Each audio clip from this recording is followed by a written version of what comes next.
Namaskaram. Hello and welcome to P Guru's channel. I'm your host Sri Iyer. I have Lieutenant General Ravi Shankar ji back on popular demand.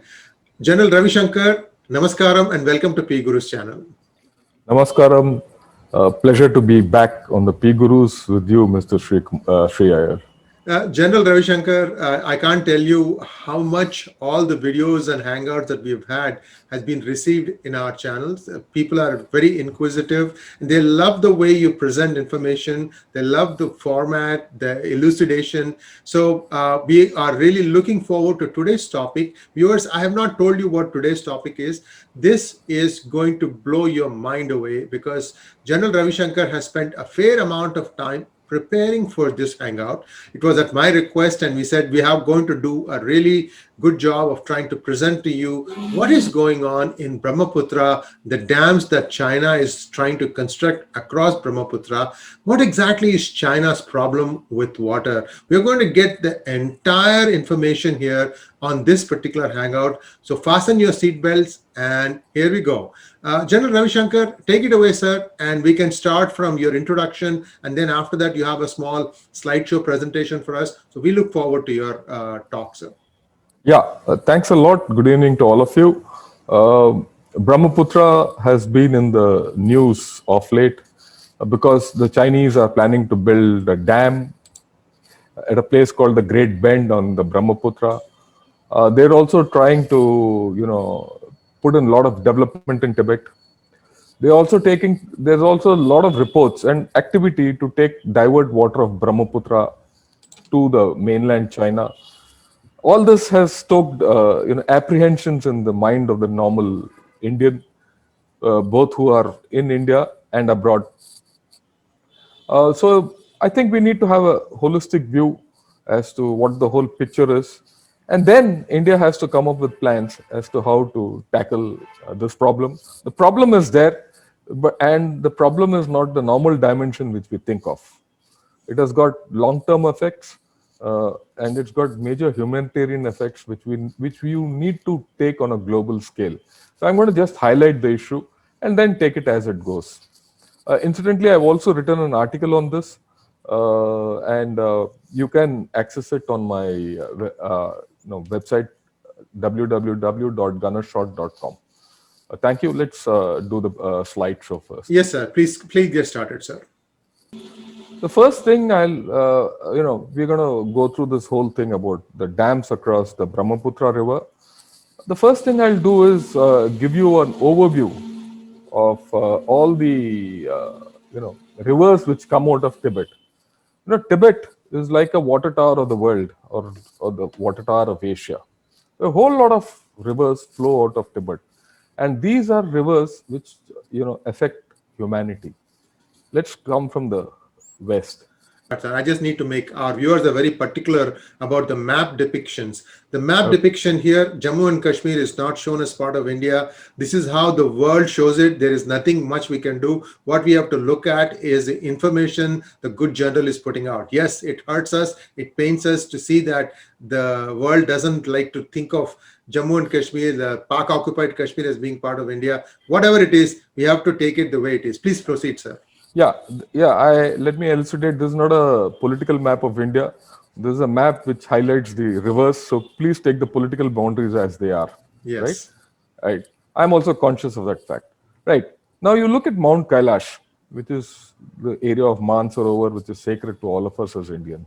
From here, Indus flows, Satluj, the Ganges river system. All these flow the way they are, and then the Yarlung Sangpo, or Brahmaputra as it is called in Tibet, flows and then enters Assam at this area and flows down into Bangladesh. Other rivers which flow from the Tibetan plateau are the Irrawaddy and the Salween, which go into Burma or Myanmar and into the Arabian Sea, or the Bay of Bengal. Then we have the Mekong. Now, the Mekong is a transnational river which flows from the Tibetan plateau, goes through mainland China, enters Laos, Thailand, some part of Cambodia, In fact, a major part of Cambodia and into Vietnam and enters into the South China Sea. So this is a major problem. We'll discuss about it down the line. The two major rivers of China, the Yangtze, right, and the Huangho or the Yellow River, or which is used to be called the Sorrow of China.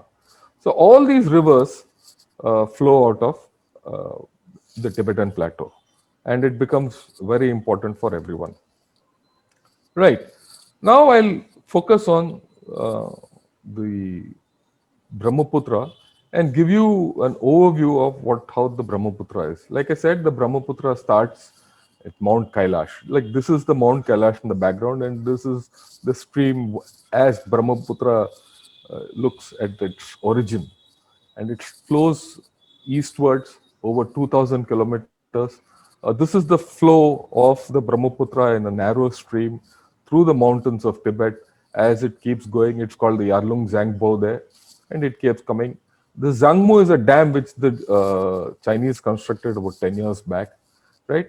Then further, it keeps going down to a place called the Namcha Barwa. The Namcha Barwa is a 7,000 plus meter peak, which is in this point where I've shown the pointer.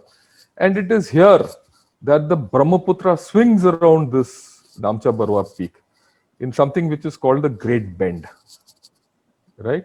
It's a great bend. It swings around and then enters Arunachal Pradesh. Okay, it enters Arunachal Pradesh through the jungles and valleys of Arunachal Pradesh, and debouches into the plains of Assam. As it debouches into the plains of Assam, it enters at a place called Pasighat. It widens out into multiple streams. As you can see, this is an aerial photograph of the river, and at this point, the multiple streams could be as wide as 10 kilometers, and in flood, all this joins up, and it's an ocean. It flows like this for the best part of the Assam Valley, right? This is the Guwahati, it flows past the Guwahati township, and then bends and enters Bangladesh. When it enters Bangladesh, it is called Jamuna, and somewhere halfway down into Bangladesh, it joins up with the Ganges flow and enters the Bay of Bengal. And there's a beautiful picture of people fishing at sunset on the Brahmaputra. So this is my introduction of Brahmaputra.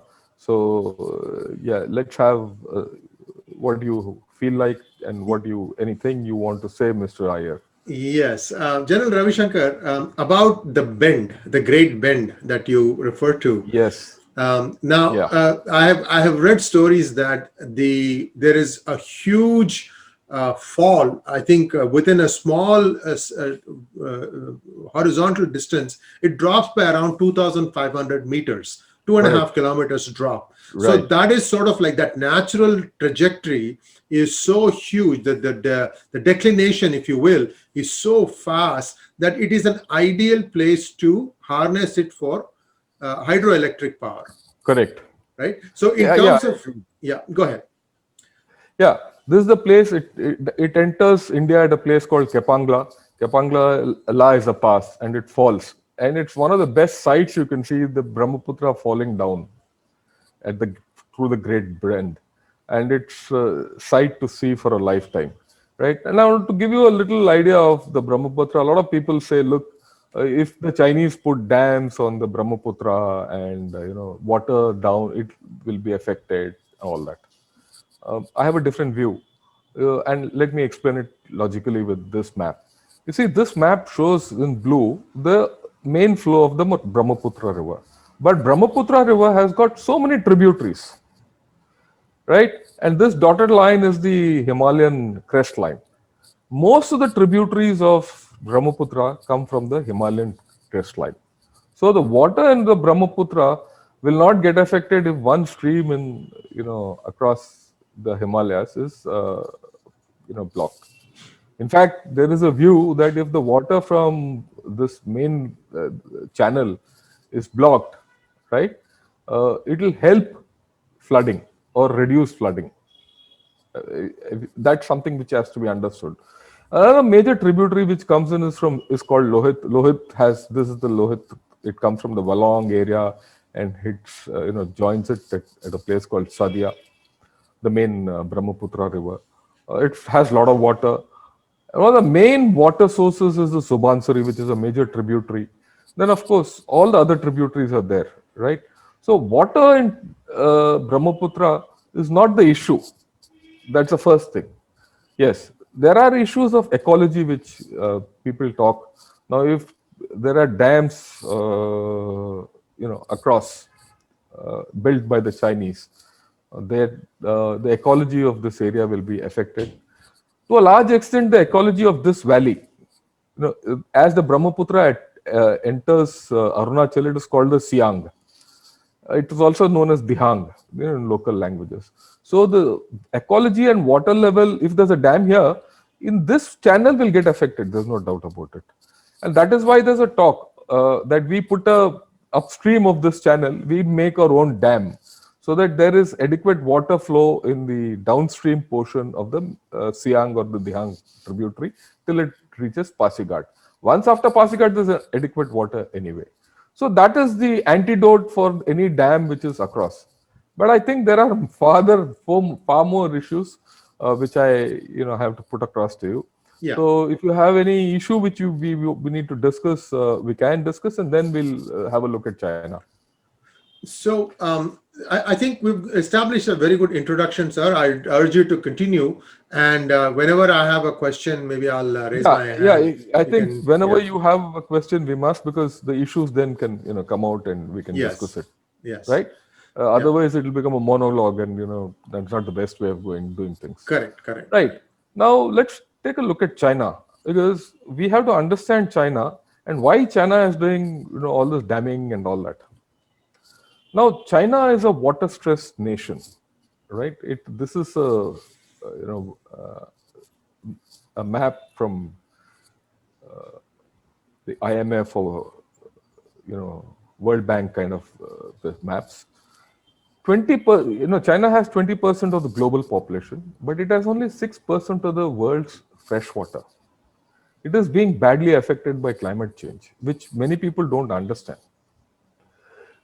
Now, way back in 2005, their Prime Minister, Wen Jiabao, he said water shortages would threaten the very survival of the Chinese nation.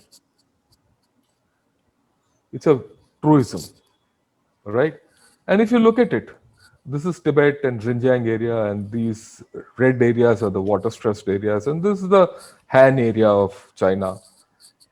And the population also grows like this. These are the least populated areas, and these are the maximum densely populated areas. And this densely populated, almost 80% of China lives in 50% of the area, and 20% of China or less than 50% of China. Now, this area is served by two rivers, the Yangtze and the Huanghe, or the Yellow River. Yellow River is called the Sora of China. They've not been able to do much about it. But the Yangtze is something which they've controlled quite a bit. And this is something which we need to understand. And right? Yeah. Now, this is the Yangtze Basin, the main Yangtze Basin. Okay. Now, here, the Chinese have constructed something called the Three Gorges Dam, which is supposed to be the biggest dam on earth. And they say that the water in the Yangtze, the Three Gorges Dam, has an effect on the rotation of the earth. It is so big. And the upstream area of Yangtze Dam, where the water is ponded, is here. And downstream is your Wuhan industrial area and all that. Why am I showing you this? This Yangtze Dam, Yangtze Kiang, has been one of the major problems of China. And controlling this has been a major issue for China in terms of controlling floods, meeting their water scarcity problems, meeting their agricultural problems, and XYZ. And if you look at it in this area, this is Chongqing. This is Yichang, where the Three Gorges Dam is. This is the Three Gorges Dam basin. Behind this, if you see this inset, you'll see a series of dams which are upstream of Yangtze.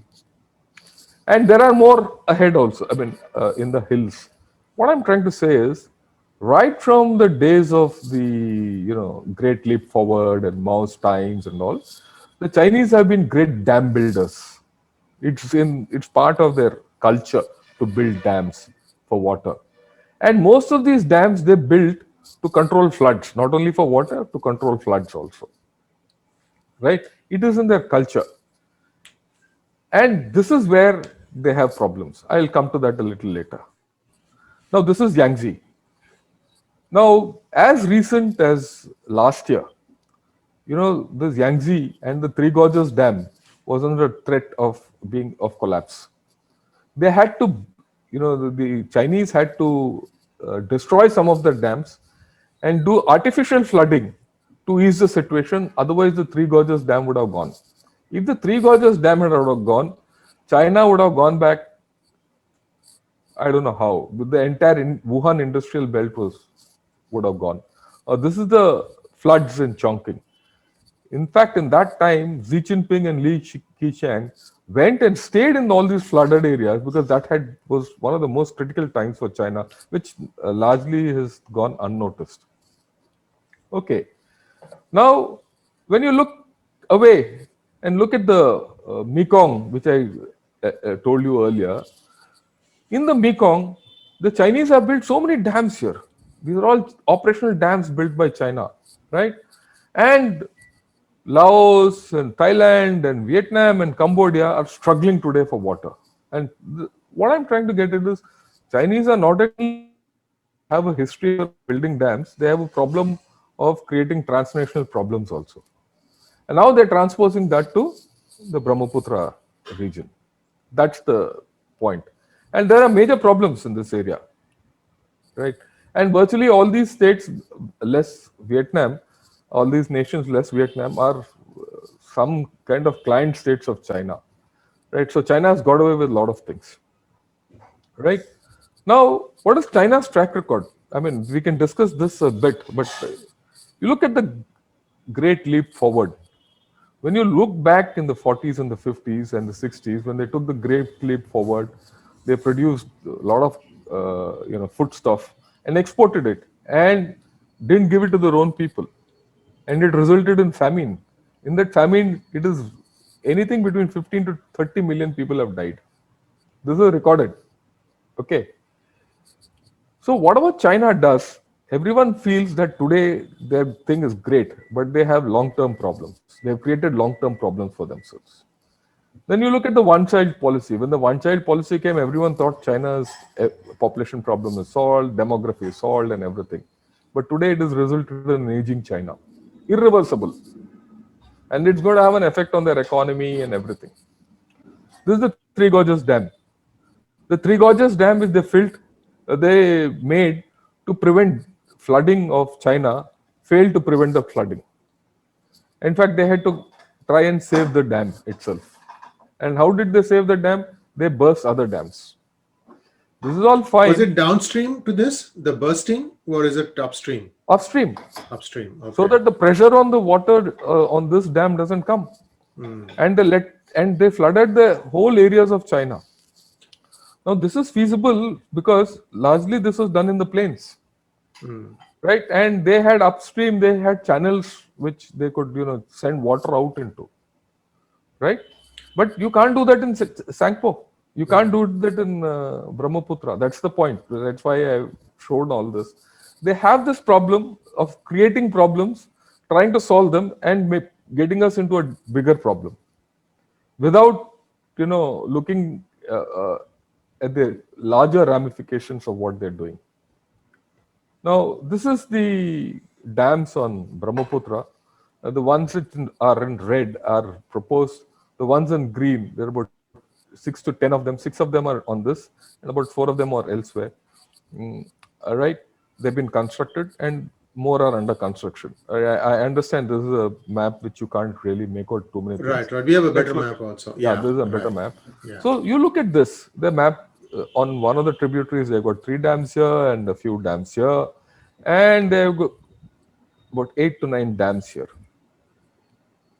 And this is the dam in the Great Bend which they are trying to make, the new one. This is the one which is now in the news. Right. Now, this is the problem. What will happen is that when you have all these dams, unlike other dams, the water here can't go anywhere. It has to be in the ravines of, you know, the Brahmaputra. That means over a 3 to 400 kilometer, you've created a huge lake. Right. And, all these dams are within 10, 20, 30 kilometers of each other. And some are there and some are not there and some are under construction. So we're going to have a problem. Right? That is the issue which everyone has to understand. Okay.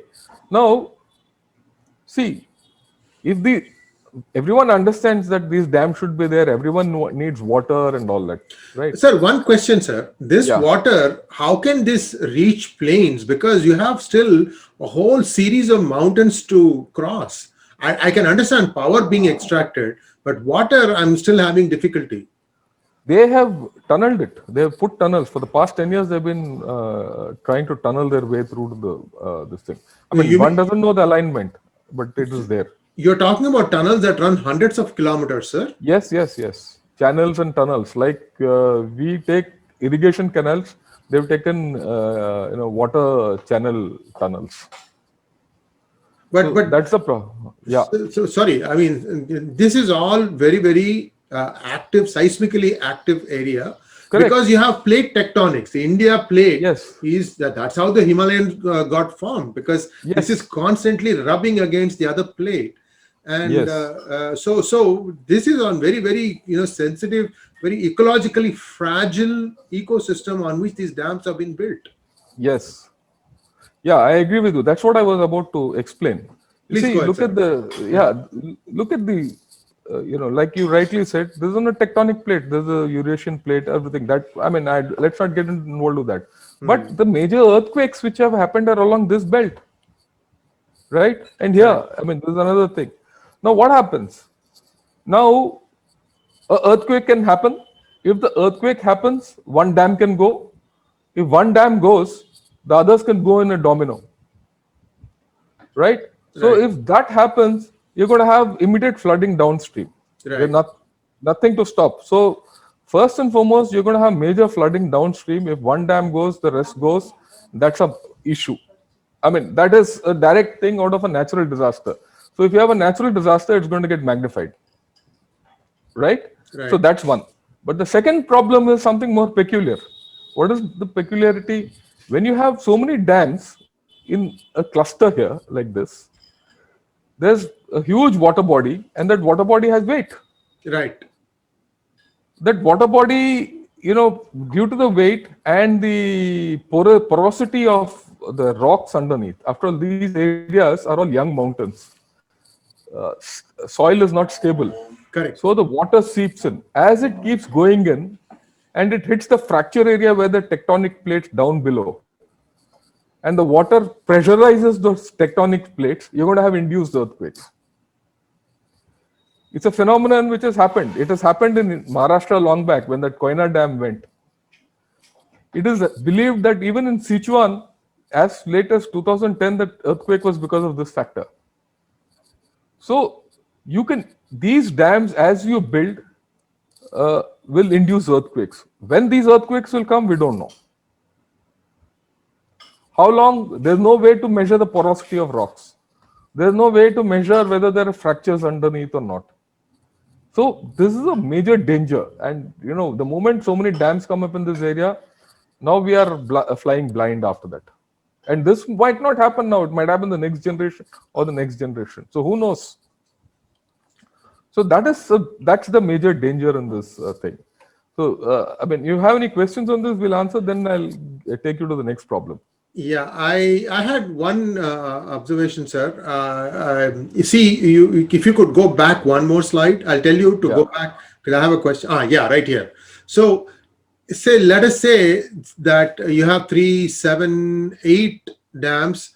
Right where your mouse is, right? Yeah. Let's say one of them, breaks, and then the water starts rushing at the bend, the Great Bend, where it's way up there, right there. Is it possible that it could slow down, or is it going to come all the way down around the bend and into the plains? The extra water. There's no way the water can go anywhere else. This is a narrow channel. You see, this Sangpo River is a narrow channel. Hmm. So if one goes and all these go, the water goes, it'll go because you see, unlike in other places, there's no other way you can divert this water anywhere else. In Hmm. See, that's why I showed you that Yangtze map. Right, What right. did they use in the Yangtze map to save the Three Gorges Dam? They blew dams upstream and released water elsewhere, and made it flow north and south away from the main channel. In this case, they can't do that. It has to follow this channel. There's no other channel, Hmm. and these are deep gorges. These are gorges which make your Grand Canyon look like a small sand model.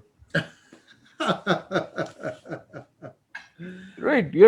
Look, in this Namcha Barwa is a 7,000 plus meter peak. Hmm. Your Mount McKinley, which is on the west coast of USA, Alaska. is smaller Yeah, than this. Yeah. yeah. So we are talking of huge mountains. This average height could be anything between 2 to 3,000 feet. This gorge at places. So if that area is filled with water, what happens downstream? This why entire water has to come downstream, and you'll have floods downstream. Hmm. So that's the danger, right? So Yes, that's the yes. issue of the earthquakes, Hmm. right? So should Yeah, we take it yeah. to the Let's. next one? Yes, please go ahead, sir. Yeah. See, now the next thing is there's an issue of local climate change. I'll get back to this. Now there's a water body. Right. Okay. Now when the water body is there, they will be in summer, the water heats up. I mean, it's Hmm. normal. Local convection will start. If you have a 200-kilometer water body here, there'll be local rainfall. Okay, local convection will happen and local greening will happen. When so much water is there, there will be local agriculture which will flow. So this entire area will get greened, Hmm. right? And with more rainfall in that area, which is not out of season rainfalls will happen. So what will happen then? When that happens, local convection happens. In Ladakh, what happened was, when we did all this greening in Ladakh and all that, there's a place called Choglamsar, right? Somewhere here, there was a cloudburst one fine morning, and almost the entire village got wiped out of the mudslides, and 200 people died. Hmm. And this happened in a quite a remote area, right, where there's not much this thing. What happens if, and this could have, this phenomenon need not take place over the dams and all. After all, it could go somewhere else. So here, if I go back to this map, the precipitation and everything can be picked up from here, but the mudslide could happen here. Hmm. The waterfall could happen here. The cloudburst could happen somewhere 100 kilometers away, 200 kilometers away. So you're putting a large number of people in India at risk. You had a, I mean, I hope you're understanding this point. And we are talking of the eastern Himalayas are young. Right. The thing is that why have we not been able to build infrastructure in this area? It's a matter of thinking. We have not been able to build infrastructure in this area because the subsoil conditions are poor. If you put a road, tomorrow it will collapse naturally. And in that area, you have a cloudburst coming, like it happens in Ladakh. You're going to have major problems. People are going to die, and this is a thing which we have to local climate change. Very serious.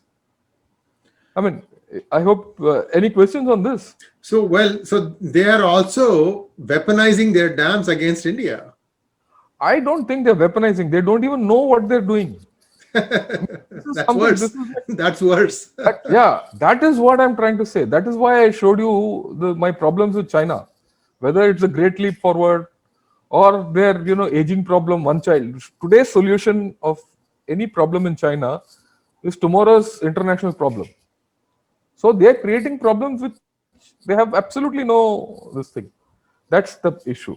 Okay. Then of course this local climate change has a major ramification. This I'll explain. Yeah. You see, every year around October to say February, March, there's something called the westerlies or the Himalayan jet stream, which flows here. If you look at this, it flows in this direction. It skirts the Tibetan plateau, but it skirts the southern Himalayas completely, or the central Himalayas. It flows around that. Okay. Now, this map is something important. This is called the intertropical convergence zones. Now, what is this intertropical convergence zone? You see, we all know that the sun oscillates between the Tropic of Cancer and the Tropic of Capricorn. This is known. So, summer here means this place will be hot. Right. Summer here means this place will be hot. That's a normal thing. But the actual places where the heat, maximum heat takes place is these orange line and the yellow line. This is what's the absorbed one. So I mean observed one. So the movement of the sun from the southern hemisphere to the northern hemisphere and back along this intertropical convergence zone creates low pressure over the seas or the land because of heating. So when the heat takes place here, there's a low pressure, water winds rush in from across the sea and come as monsoons here. The same thing happens here. When this southern hemisphere heats up, right, there's a low pressure created and winds rush in from here. And the northeast monsoon comes into play. I hope you understood that. Right? Now, actually, it's not only the intertropical convergence zone, but the westerlies and the intertropical convergence zone together form the northeast monsoon. That is what is there in this. If you see, the red line is the westerlies, and this line is the intertropical convergence zone, and you find winds blowing from the Tibet to the south, and the southern peninsular India gets rain. Along with this, rain happens in China and Japan also, because when the wind blows from here, winds will flow through. It's a global phenomenon, right? This is a natural phenomenon, and this is how the northeast monsoon happens. Now, what happens? Now, I have to take you to the southwest monsoon. The southwest monsoon happens because of typhoons and storms and the heating of this Bay of Bengal. When there are a lot of storms in Bay of Bengal, right, low pressures happen, right, and all this, the water gets sucked across peninsular India and you get the southwest monsoon. Okay, you see, whenever our monsoon fails, it fails because low pressures start in the Arabian Sea. Whenever there's a low pressure in the Arabian Sea before the monsoon sets in, that year the monsoon is weak. I mean, this is history. This is occurrence which has happened because this kills the monsoon flow or dampens the monsoon, right? Now, the same thing could happen for the northeast monsoon. How? If the water bodies which are made because of this, dams, if there's local convection, a local convection in this area will disturb this pattern, right? And it will cause premature rainfall in over this mainland.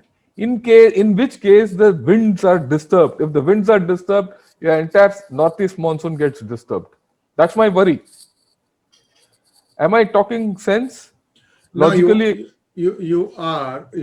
What strikes me, one of the couple of things that struck me, one of the things that struck me is, this big picture. If China can drill tunnels through hundreds of kilometers to take water from the Himalayas to the plains, in India, the southwest monsoon is pretty hard and pretty regular whenever it happens, that is. But 90% of the water flows back into the sea. Yeah. And well, if we do something similar, we can get water on the other side.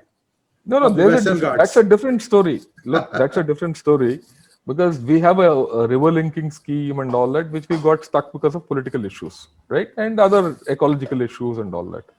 But my thing is this. Now, if this needs study, let me tell you, this is my study and this is a unitary study, my view. It needs study by experts, right? Right. And if this comes even partially true, we are facing a major issue. So I think our government has to take action on this and do whatever it has to. Now, but how are you going to stop? Sorry, sir. How are you going to stop China from building more dams? Yeah, I will discuss. You asked me this question after the next issue, which I talk of Okay. it, right? Yeah. Yeah. Okay. What is the next issue? The next issue is on Bangladesh. We've spoken. If suppose the dams fall at the top, there's going to be major flooding down below. Where will the flood go? It will go into Bangladesh. Now, now this is something which I picked off the net. Have a look at this. He says Bangladesh in 2050 will be looking like this due to climate change. Why? Bangladesh elevation is very low. If the water level due to global climate change increases by half a meter, this is the land loss in Bangladesh, right? And if this is compounded by a flood from Brahmaputra, what will be the effect on Bangladesh? There will be a humanitarian disaster. And Bangladesh, which is getting entangled with China with its BRI and investment and all that, will be in a problem. So Bangladesh has to do some real hard thinking on this whole story, So right? the way the right side map looks like, I think Dhaka is gone and so is Chittagong. Yeah, yes, a lot of them, and there'll be about good about 20 to 30 million people who will be without homes. There's going to be a refugee problem. There's going to be a major issue. And if this whatever happens in the Sangpur dams, if one of them goes, or two of them go, or water is uncontrolled and it is let flow because it is beyond the Chinese to control it for some reason, or due to an earthquake, you see the magnitude of the disaster which will come up. Look, let me put it across. I am not saying that all this is going to happen, but these are the possibilities. You need something more. So with this, we'll take on that question of yours. But first, I'll take the slide off and then we'll talk about it. Yeah. Right? My question to you, sir, is that if so China can have potentially weaponize its dams to essentially cause more trouble, both ecologically as well as water related challenges. And how can India convince them, in double quotes, that their ways are wrong? In fact, they must have had a taste of this, because I have read somewhere that when they were laying the CPEC road to connect Gilgit to China, that there was one section of the bridge that completely collapsed when there was a shift, and the thousands of people. The whole thing just collapsed, and a new lake got formed, and they had to redo the entire stretch. I don't know how true that is. This was No, that's part. true. That's a fact. That's Yeah. a fact. In fact, why they're building a dam there also across Indus in Hmm. at a place called Diamar Basha. Hmm. So that's also a problem. That also has equal problems as this has. Hmm. So we have to take some method, whether you want to do it economically, you want to do it, as part of a consortium with, you take Bangladesh and the Mekong Delta nations across, and right, you have to deal with China on a war footing on this. We have to find ways, and maybe take it to UN forums, international forums, and force them. And if needed, interfere in Tibet. Worse comes worse, and don't allow these to go on. Look, I understand one or dam being built for local people, water and all that. But first and foremost, so many dams are not required for the locals because that area is sparse. And that much electricity is not required locally. They are looking at this energy to be taken to the mainland and water to be taken to the mainland. But in the whole process, they might not suffer. We will suffer. We have a larger problem. And I think India has to do things the hard way. It it needs to focus on how we are going to deal with China economically. Right? It is just not the war of today you finished off with Eastern Ladakh and they've gone back and we've gone back and Hindi Chini bye bye. This is a major problem which we have to tackle. Right? We might have to, resort to even hybrid warfare if needed. How do you hybridize is a different question. You might like to resort to gray zone tactics, but the problem is real. It is beyond the normal thinking of just excess water and ecology. Yes, indeed. And the bigger question that kind of mind-boggling for me, again, still I'm still trying to wrap my head around this, that you can have tunnels going for miles and miles. Imagine the amount of drilling you would have to do through the mountains, and it just boggles my mind. Yeah, they've been at it for the past about 15 years. It's not new. Hmm. The fact that they were going to divert this water was known for the past 15 years. And they've been doing it. And I mean, I wouldn't say that they're doing channels through and through. They would use water channels, gravity, and create new channels, and then at places drill through. Right? So, and of course, like this could also result in avalanches and Right. snowfalls, like it happened recently on Alaknanda, where because we were building a power station there, so we had a problem. Same thing could happen here also. So we have issues which we have to take serious note of and take serious action against. And you also have perhaps arguably the most densest populated country in the whole world, which is Bangladesh. Yes, yeah, Bangladesh and Assam, complete Assam. I mean, you have to see Assam in flood. When you see Brahmaputra in flood, you can't see the other end when you're walking. You can't see the horizon. The horizon is the water. It's so bad. The entire Assam and all these people in the valley, Assam Valley, come to the roads. No one stays in their homes. So there's a major problem which we're going to face. Look, I'm sure the government of India is aware of it. I'm not doing something absolutely out of the blue. I just put everything together and I've defined the problem.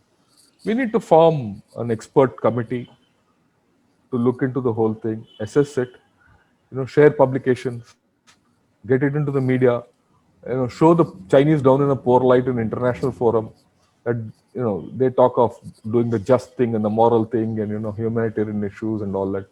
And we have to take other countries, probably take the Quad on board. It's something we have to do in a very logical manner and a planned manner. That's my view. Yes, and a lot of questions, ecological disasters in the making here. And I think what we have seen today is almost half of India is going to be in trouble if you look at the consequences.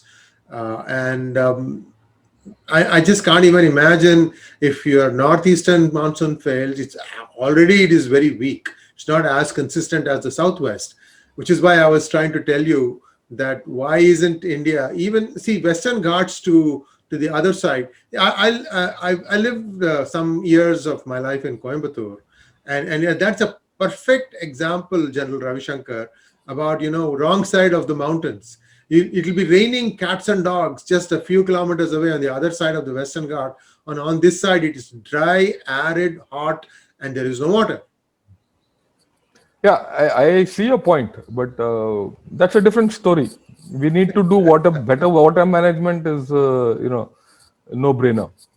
No, I'm just, you see, you and I, we are fairly, evolved in the sense of like we read because our thirst for knowledge is insatiable. So we read. And then we have this political class which is worried about, getting elected, and it is trying to divide, subdivide, subdivide, and somehow create some sort of a challenge. And every time one dam level goes up or down, there's a furor. Somebody says I'm losing, Yeah. somebody says I'm gaining. We have I agree with you. We have this Kaveri water dispute and all these problems. Right. I think we have to take a wider view, a political view, a nationalistic view, where people are given succor. Because without water, India will not progress as a nation. Right. Right?